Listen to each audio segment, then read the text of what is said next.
Ottawa has grounded the Ford government's plans to allow for jets at Billy Bishop amid widespread pushback. We have reaction to this development and what it means for the island airport. Good evening. The decision to halt the airport expansion comes after a Transport Canada survey received more than 87,000 responses from residents. The proposal to allow for jets created public concerns, from noise and vehicle congestion to air quality and pollution risks. But not everyone is happy with the decision. The province pledging to continue pushing for the airport expansion. CTV's Beth McDonnell has been gathering reaction to the federal government's decision and joins us now live. Beth.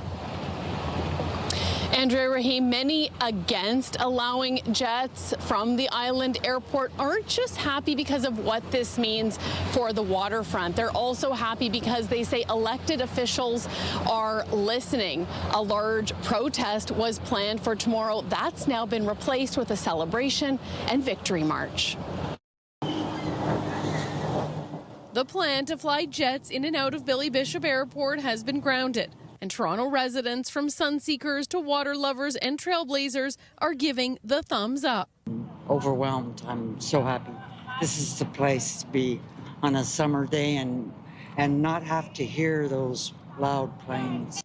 A late Friday statement from the federal transportation minister means the expansion, which would have allowed for larger planes, won't be taking off. Our focus lies exclusively on the approved safety enhancements, wrote Stephen McKinnon. We will not pursue any plans that infringe on treasured public spaces. Jubilant, we won. Norm DePasquale is with No Jets TO, a movement that erected signs across Toronto and mobilized people wanting to preserve and continue the revitalization of green spaces and housing that's been underway along the city's waterfront. Ottawa announcing its position the same day public consultations closed, weighing in 87,000 Torontonians. You have that many responses. I felt like the survey was a bit of a temperature check, and the temperature on jets was radioactive. Nobody wanted jets on our waterfront. People wanted the federal government to stand up for our waterfront, and they listened, and they've done just that. I'm very grateful for the Prime Minister and the Minister of Transport for listening. The people of Toronto spoke with one voice. The airport expansion touted passenger traffic increasing from 2 to 10 million travelers a year, creating concerns from noise and vehicle congestion to serious air quality issues and pollution risks. There was going to be a kilometre of lake fill directly impacting fish habitat, closing off the harbour from being able to flush properly, therefore the pollution levels would go up. Direct destruction of parkland. The Ford government, meanwhile, which has been driving the expansion, doesn't seem to be giving up just yet. Ontario's Transportation Minister, Prambeet Sarkaria, saying, "We look forward to continuing to work to advance the expansion of Billy Bishop Airport. The benefits are clear. The project will contribute up to $8.5 billion to Canada's economy every year." Might be convenient if there's more options as well, so it's 50-50 for me. I'm really happy that people were able to come together, spread the word, and sorry, Mr. Ford. And I just was worried that it was going to be just completely destroyed, basically. And now? Now I'm just excited. I'm going to enjoy it now, even more. When the federal transportation minister talked about not infringing on treasured public spaces, he mentioned Hanlon's Point and Little Norway Park as examples, in addition to meeting the housing needs and creating housing. We also reached out to the Toronto Region Board of Trade for its reaction. It called the announcement disappointing. It wants to see the airport modernize and meet a rising population. Reporting live, I'm Beth McDonnell, Andrea and Rahim. Back to you. Thank you, Beth. In other news, police have identified the victim of yesterday's fatal shooting in Etobicoke. 26-year-old Navneet Kaur was killed following a brief interaction with a man near Humberwood and Rexdale Boulevards just after 7 yesterday morning. Police haven't said what the relationship was between the suspect and victim, but called the shooting a targeted attack. 37-year-old Sharnjeet Singh of Brampton was located and arrested shortly after the shooting. He's now been charged with first-degree murder and failing to comply with an undertaking. We spoke with a witness who described what they saw. I saw a guy talking to a little bit for 30 seconds, and as soon as I saw them back, he shot the girl and he walked away to the southbound of 427. That's what I saw. So you watched the shooting happen? Yeah. I was having a coffee nearby, And the guy, when I saw them, they're just talking. They're not talking. The girl was walking by. The guy chased her a little bit. He was really close by it, and I saw something with his hand. I didn't realize nothing because I was doing my own business. Then he shot the girl, and he talked for like 10, 15 seconds. He saw the girl, and he just walked by, and he was running behind. And even I was chasing him for a while, and I thought it was not a good idea because I was trying to capture him with my phone. Singh was set to appear in court this morning. This is the city's 22nd homicide of the year. One man has been arrested in a fatal Brampton shooting last month, and police are asking for the public's help locating 2 other suspects. This man, 24-year-old Bakarim Bala Kumar of Scarborough, has been arrested and charged with first-degree murder. The victim, 25-year-old Jamal Edwards of Brampton, was shot and killed on June 4th in the area of Sandalwood Parkway and Crown Victoria Drive. Police are also sharing this video today showing 2 additional suspects who remain outstanding. Police are asking for the public's help in identifying them. Members of the public are advised not to approach them and to call 911 immediately if they are seen.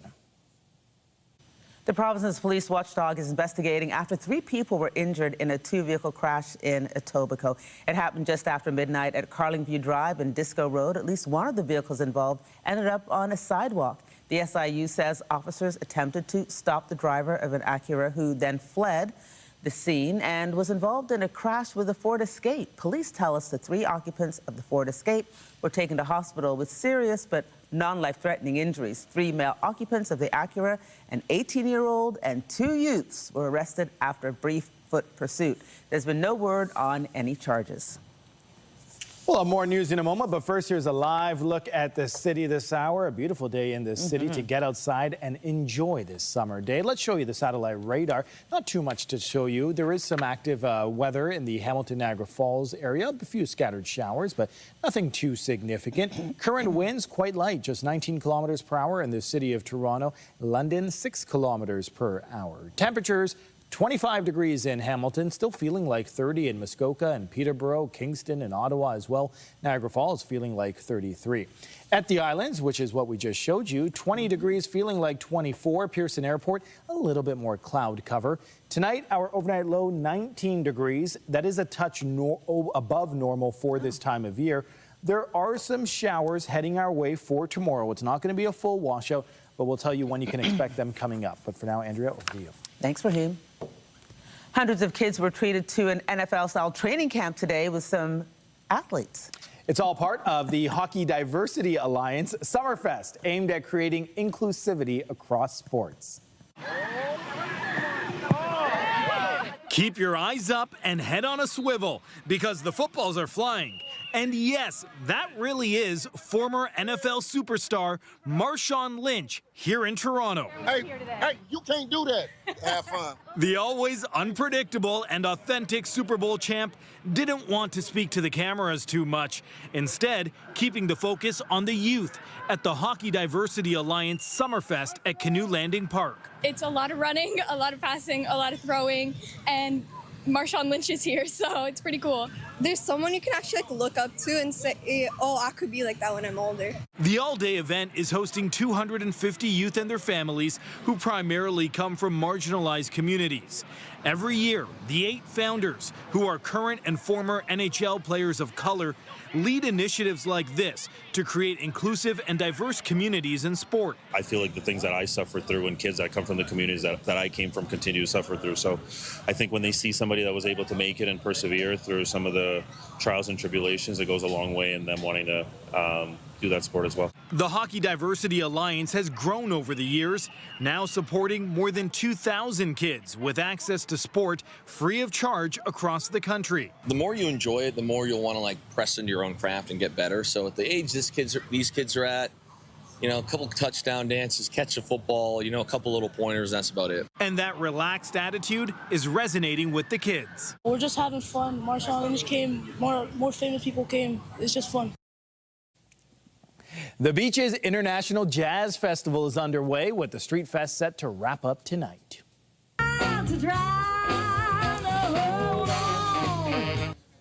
Yeah, I love those sounds. More than 30 bands will perform as part of the street festival, offering a wide range of genres. Plenty of the performances will be by local artists who have helped shape Toronto's music scene over the years. Performances tonight run from 7 to 11 p.m. Jazz Fest wraps up tomorrow with performances in Woodbine Park. And Ozfest is back for another year. The street festival taking over Ossington between Dundas and Queen Street today until 10 p.m. This is the 10th year. There will be live music, shopping, and food from local restaurants. And for the athletes out there, the annual Toronto Triathlon is taking place downtown tomorrow. Participants of the Super Tri Toronto will take part in the 3 events, swimming 1.5 kilometers in lovely Lake Ontario, then hopping on their bikes for a 40-kilometer ride, followed by, that's not enough, a 10-kilometer run. And there will be some major road closures in place for this event. The eastbound Gardiner Expressway from the Humber River to the DVP will be closed, and the northbound DVP will be closed from the Gardiner to the Eglinton from 2 a.m. to noon. There will also be lane closures on Lakeshore Boulevard West around Exhibition Place.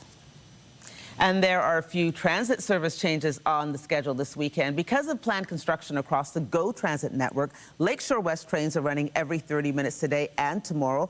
Barrie Line trains are replaced by bus service that will only go as far south as the 407 station. Now, the Kitchener Line trains are only running from Mount Pleasant to Mount Dennis, and that also means no service on the Up Express, with GO buses running direct to Pearson instead.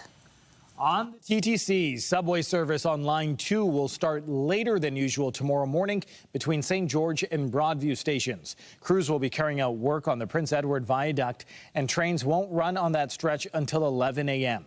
The TTC's July service adjustments also take effect tomorrow, mostly scaling back expanded bus and streetcar service. That was in place for the FIFA World Cup. There's also a major reroute to keep in mind if you ride the Carlton streetcar. Starting late tomorrow, the city will be carrying out sewer and track work between Bay and Church. Streetcars will reroute via Dundas. A replacement bus will run between Spadina Station and Broadview and Gerrard. An official opening ceremony was held to open the Gordie Howe Bridge yesterday, but only Canadian officials were in attendance as the trade standoff with the U.S. remains center stage. U.S. President Donald Trump is also repeating criticism of Canada's handling of wildfire smoke drifting south. Here's CTV's Jeremy Sharon. The U.S. president unrelenting, sharing this image on social media today depicting the Canada-U.S. border separated by an air filter. And it follows these comments Friday. We're going to put a big tariff on Canada because of the smoke. I've told Canada they have to do something about it. You know, we've never had this problem. All of a sudden, we have this problem with Canada. The week ending as it started with tariff threats against Canada. Monday, the U.S. administration announced new 50% levies on a long list of goods in response to provinces taking U.S. booze off the shelves and Canada's supply-managed dairy industry. People simply are not aligned with the president continuing to rail against Canada, continuing to attack the country, and also continuing to shape this narrative that somehow Canada has been unfair to the United States. But the renewed pressure from the president could actually be a sign, says this international trade expert, that trade talks between the countries are ramping up.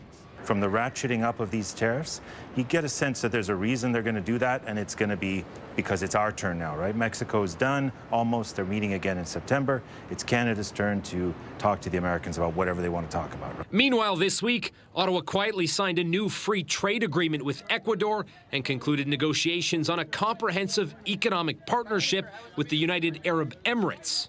If Donald Trump is going to continue to place a blanket of uncertainty over trade with Canada, then Canada is going to go find partners, investments, and dollars elsewhere. Some, though, have questioned the Carney government's path towards trade diversification. They don't achieve the diversification that the Carney government has been saying they need.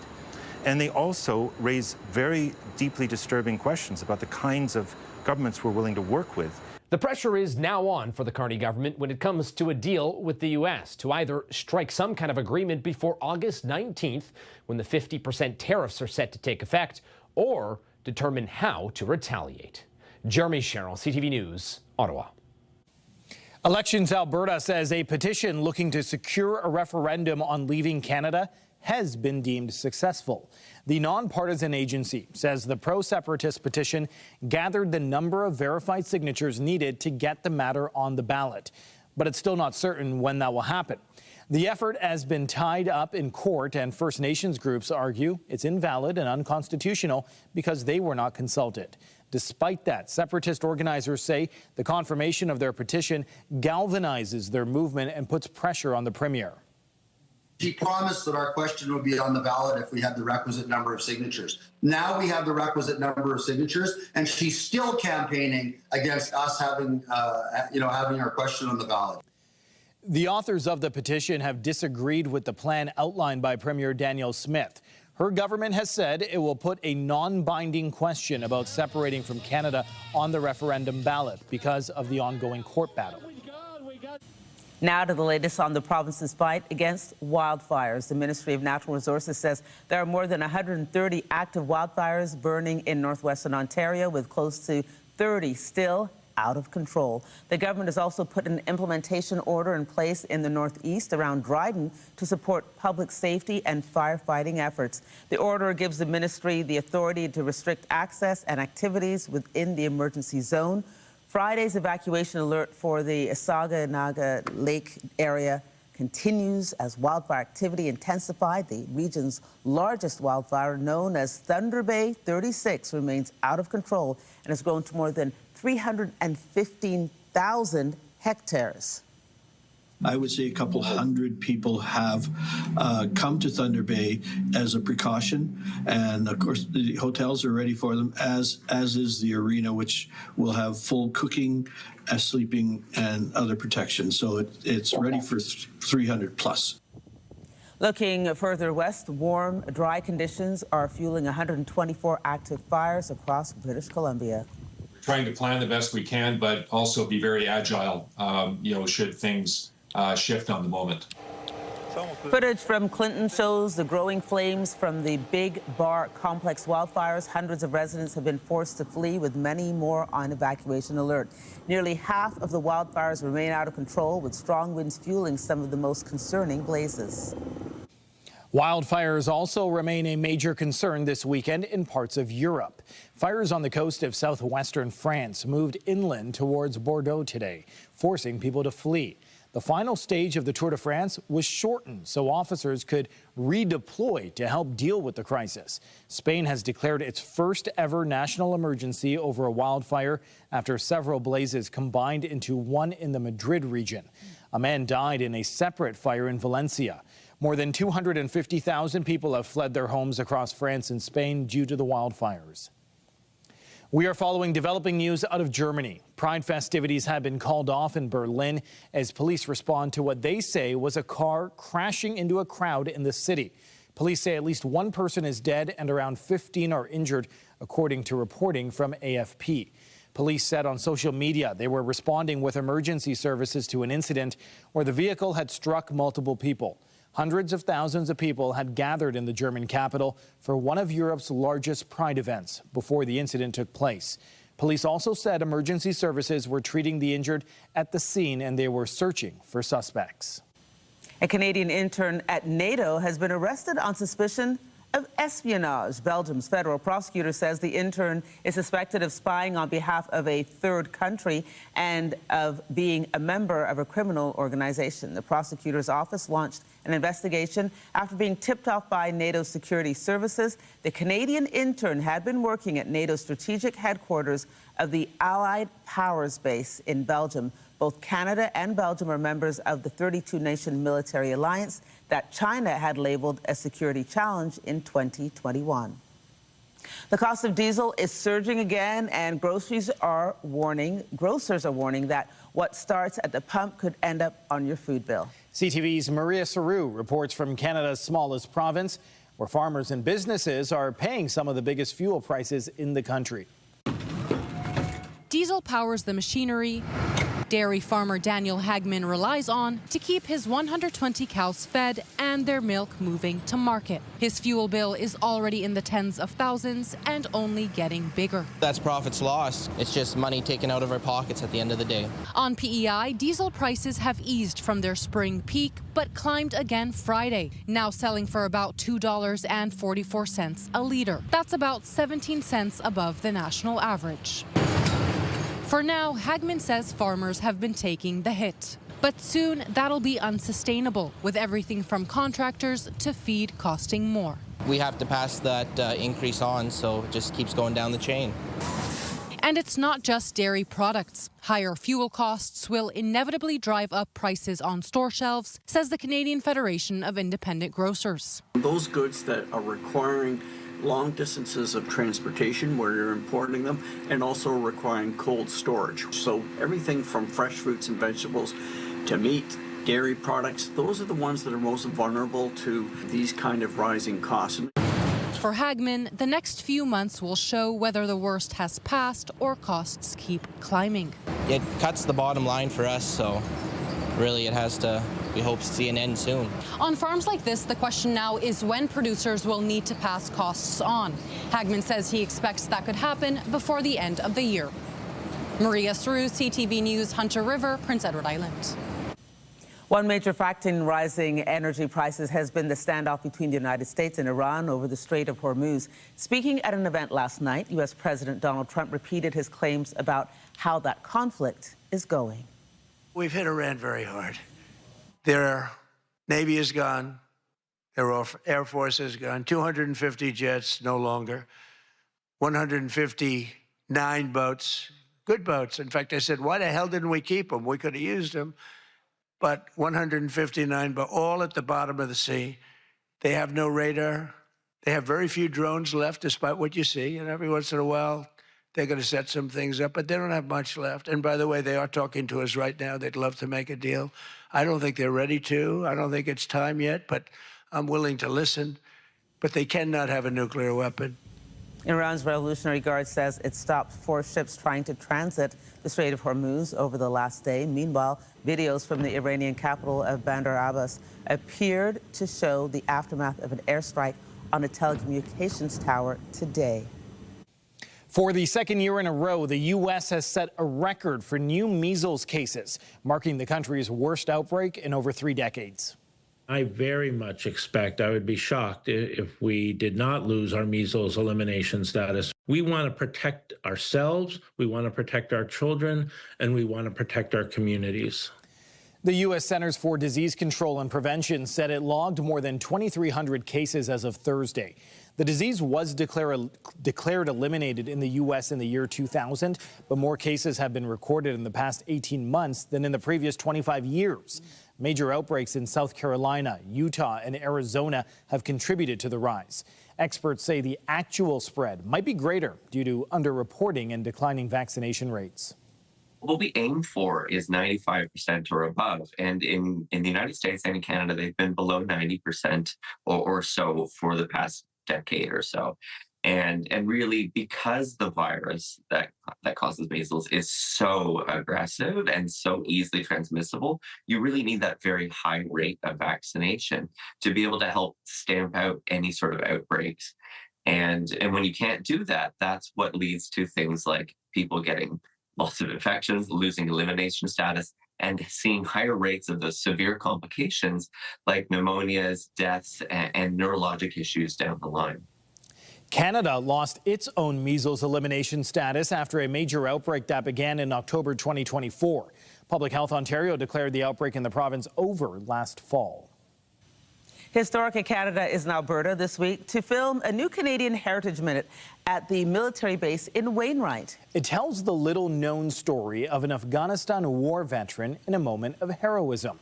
CTV's Jeremy Thompson takes us behind the scenes. 3, 2, 1, action!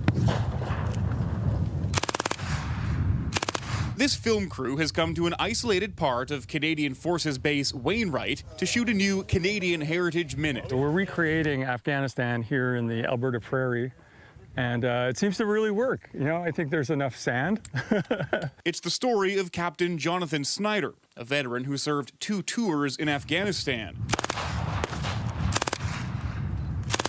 Snyder was leading a group of Canadian and Afghan soldiers on a patrol in 2008 when they were ambushed, surrounded on 3 sides by insurgents. The scene they're filming now captures the moments after the ambush, where Captain Snyder remains calm and tells his troops what to do, both in English and the Afghan language Pashtun. You need to return fire! Your men need to fire back! It's a good story about someone that was real, and they did something great. So it feels very special to be part of that. The Afghan soldiers were in training. Captain Snyder managed to lead them out of what seemed like an impossible situation, saving nearly 100 lives. I think it's humbling, for me anyways, to know that this is just pretend for us. But to just try and honor it as best we can and make it a tribute to the men and women that serve. Historica Canada has filmed more than 100 heritage minutes. Lately, there's been a shift towards telling more recent stories of Canadian excellence. Fight back!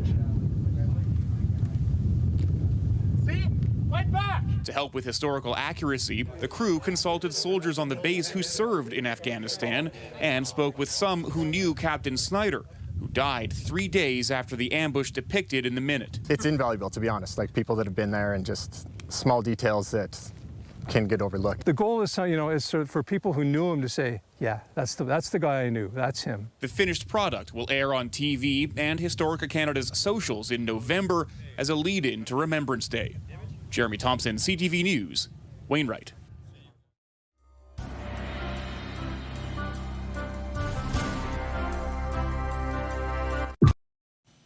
Welcome back, everybody. Okay, so you know that we mentioned last week that we were going to play golf in a charity event on Monday. It was for Smile Zone. Smile Zones, what do they do? Smile Zone creates smile spaces across Canada and like hospitals and healthcare centers it's just a great place for kids to go and kind of be kids while they're getting healthcare. So they have 500 right across the country. And they're working on doing 1,000. So I thought Raheem and I were going to be playing together, but apparently we were celebrities, so we were separated. And Raheem had to leave. But, oh, did I actually get a prize for this? Listen. I didn't know that. So, believe it or not, Raheem won the longest drive. Closest to the pin. Closest to the pin. Yeah. And so he was gone, and so I picked up his prize. Did you really? I did pick up your prize. Case. Listen, so at the dinner, you know, we're all there having dinner, and then they announced this, and on the screen it has his name. I practically fell off my chair because I had no idea that you were such a good golfer. You thought I'd just come on here and I talk like, oh, I golf all the time, and I'm just one of those guys, right? So Ron McLean was hosting, and I jumped up and screamed. He had at one point told me to sit down and shut up because you know me, I was chatty cat. Tracks, yeah. But so congratulations, Mr. Ladani. There is your prize. Use it. I know you like the wine. This and I wouldn't have even known. Well, you would have found out. You'd have found out. But a great organization, and this fall, hopefully, when they're building a new center, new Smile Zone, we'll do a story on that. I golfed with some families, and they were fantastic and very hospitable. Yeah. And so, Raheem, I have new respect for you. New respect for you because there you closest to the pin. Well, listen, when I take this home, maybe then Shai will let me golf more because absolutely, it's for a good cause. Exactly. It was for a good cause. Well, thanks for bringing that. I appreciate that. You're welcome. Let's talk about the weather, shall we? Temperatures right now, that caught me off guard. 24 degrees in Toronto, feeling like 29. Still a beautiful evening in the city. Here's your evening patio. Maybe you're going out to the driving range. 23 degrees by 7 p.m. Still a little bit of humidex throughout the night. We'll be sitting at 22 degrees at 11 p.m. Tonight's lows, I mentioned earlier, it's a touch above normal for this time of year. Our overnight low will be 19 degrees.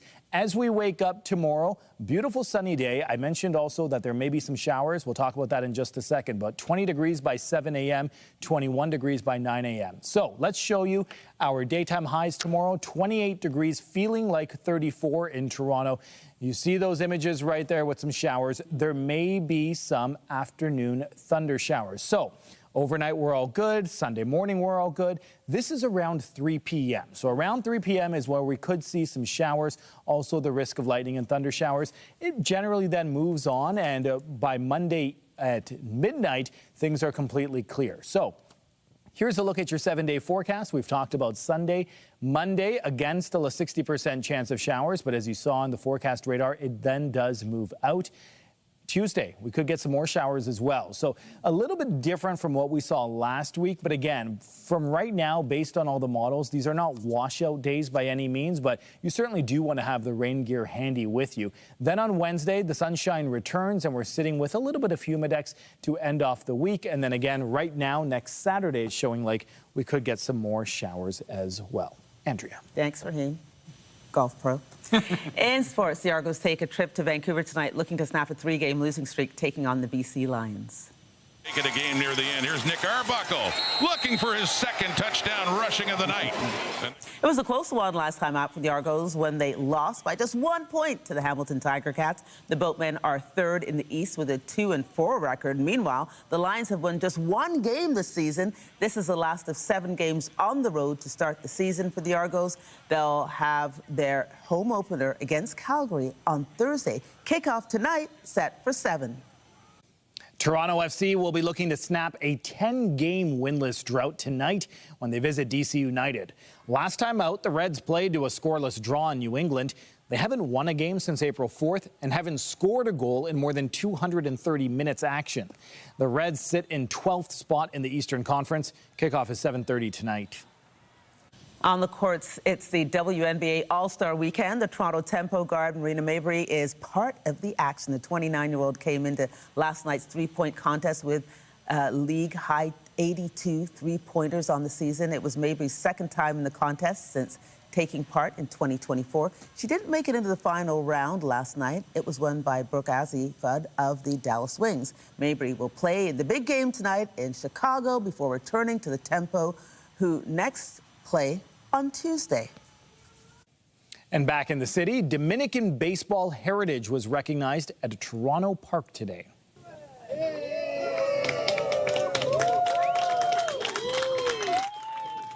A ceremony was held this morning to celebrate the naming of Santo Domingo Baseball Diamond in Caledonia Park. The inauguration recognizes the Dominican community's significant contributions to baseball and Toronto's cultural life. It also celebrates the strong cultural ties between Toronto and Santo Domingo, the capital of the Dominican Republic. I am truly encouraged and motivated when I hear and see the thoughtfulness and the consideration for all here to recognize, appreciate openly the contributions that the baseball players of the Dominican Republic have made, not only to Canada, but to North America.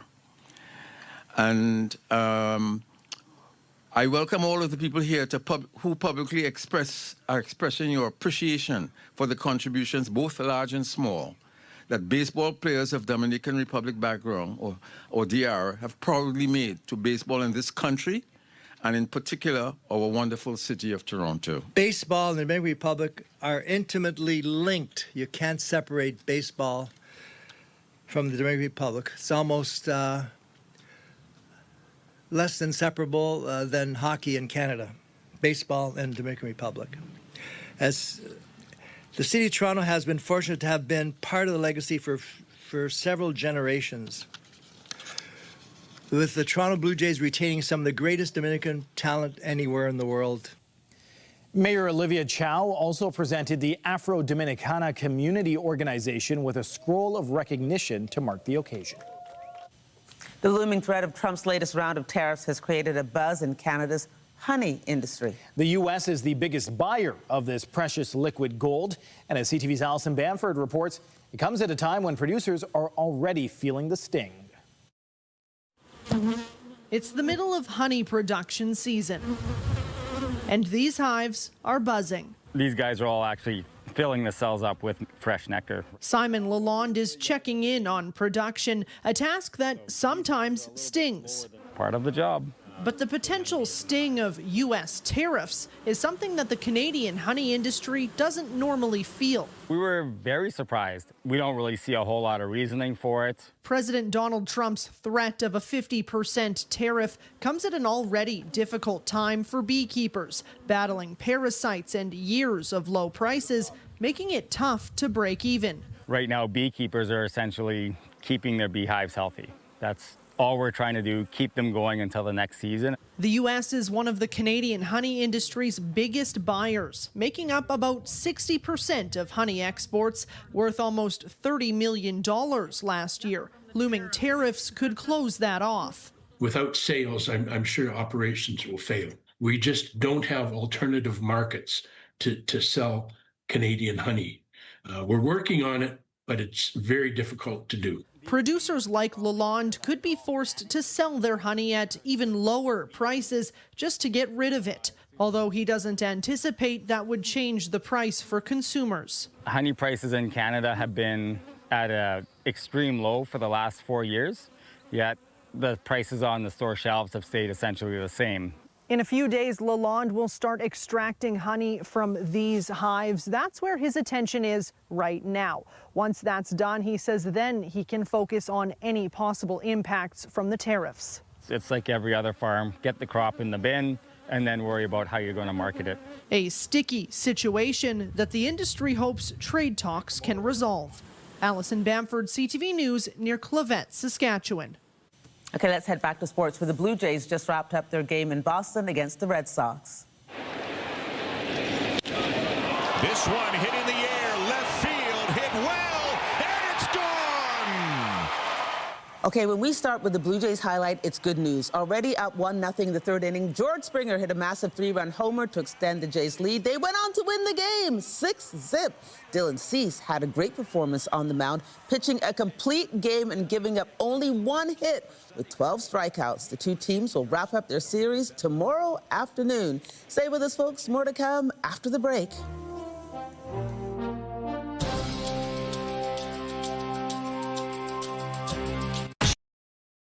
San Diego Comic-Con continues this weekend with high-profile trailers and content previews in the spotlight. But for many attendees, it's the costumes that are the star of the show. Wait, I got a better one. Get closer, get closer. Open it. You're reading it together, right? Ready? I think that's Spider-Man or Spider-Man.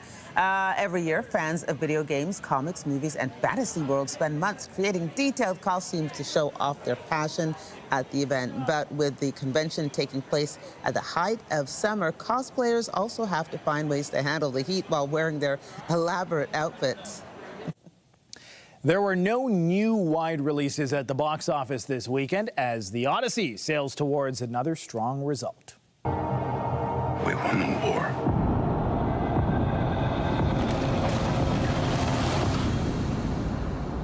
Help me go home. Variety reports the new take on Homer's epic may bring in another $84.5 million U.S. across North America. The Odyssey has already notched Christopher Nolan's best debut ever with more than $264 million in ticket sales and strong Oscar buzz for Nolan himself and the star-studded cast. You know, folks, I really couldn't tell you what's on television when CTV News at 6 on the weekend is on because we're #1. And so I can understand, Richard Krause, why no film wants to go up against The Odyssey because it's a blockbuster. So, Richard, but there are films that have come out this week. I love the laugh, and you're part of the reason why this show is so successful because everybody loves this segment. So, Richard, we're going to start with movies. And I looked at some of these titles, and really, I was so confused. I think we're going to start with, let's see now, one with Kelsey Grammer, Lars Shirk Walks the Night. That's a title. It is a title. You'll have to go to VOD to find this one. And this is possibly the strangest movie ever to star a 6-time Emmy winner. Kelsey Grammer, everyone knows as Frasier. Here he plays this character, Lars Schweik. And when we first meet him, he has very little going on. He doesn't know where he is. He doesn't know how he got to this deserted kind of dystopian area that he's in. All he knows is his name, which is tattooed on his shoulder, and he's got kind of a barcode underneath that. So he starts to wander. Along the way, he meets a number of people, which sort of directs him into a library along the way. Now, he doesn't really know what a library is. He doesn't know how to work a computer, but somehow the librarian helps him trace back his name, which turns out to be a character name in a book. And it turns out that maybe he is a character from a book that cut loose from his creator, and he's trying to get his way back so that he can do some self-discovery and figure out where he is, who he is, and why he is. And so interesting existential kind of things going on here. Kelsey Grammer does a great deal of narration here, which at first kind of drove me crazy because I like show me, don't tell me. But here it works because we're seeing this character try and work through some very, very heavy things. So it's slow, it's kind of ponderous, but it does somehow have a payoff that works for me. So as I say, it's called Lars Schreik Walks at Night. It is the third in a series of films that started in 1985 by the same director. And it's just this unusual little artifact of which you don't get to see very often. It's kind very often. Okay, real quick, do I have to watch the first two in the series or no? No. A quick glance at a Wikipedia page will help you learn all you need to know. Okay, real quick. So last week, off camera, we were talking about Carol Pope. I've interviewed her before. She has a new documentary, and you got to spend some real time with her introducing the documentary. This, again, is also on television on the documentary channel and CBC Gem. Tell us about the great Carol Pope. Yeah, this is called Anti-Diva, the Carol Pope Confessions, and it is a look at her career starting well before Rough Trade. Like, did you know, and this is crazy stuff, that Carol Pope was an animator on Rocket Robin Hood? Oh, my gosh. The animated television series that I used to watch when I was a kid. And she had a number of bands with her co-partner, Kevin Staples. And so Rough Trade is certainly a large chunk of this movie, but it's not the entirety of the movie. You learn about where she came from. You learn about the importance of her in the queer community, and you learn about what she's up to right now. And just because she's almost 80 years old does not mean that she has slowed down or stopped trying to create new material. This is pretty good stuff. It's called Anti-Diva, the Carol Pope Confessions on the documentary channel and CBC Gem. You know, I remember when I was in high school and I figured out what High School Confidential was about, and I'm like, okay, yeah, that makes sense. So, yeah, so much more to Carol Pope than just, you know, her hit songs, and we'll find out all about that in the documentary. Richard Krause, my friend, that's it for now. Come back at 11:30. We're going to talk about some other things that are on the small screen and maybe a film you didn't like on the big screen. We'll see you then. Coming up, a scientist and an athlete are teaming up for a bike ride along the Pacific coast. We'll tell you why after the break. A scientist and an extreme athlete are set to take flight on a 30,000-kilometer bike ride across 2 continents. Along the way, the Edmonton duo will track the migratory paths of a threatened bird species. CTV's Curtis Goodrum spoke to the pair ahead of their 9-month journey. Carry that with you as a reminder of the big expedition that you're on. Gifts from friends, speeches from family, and cheers of support.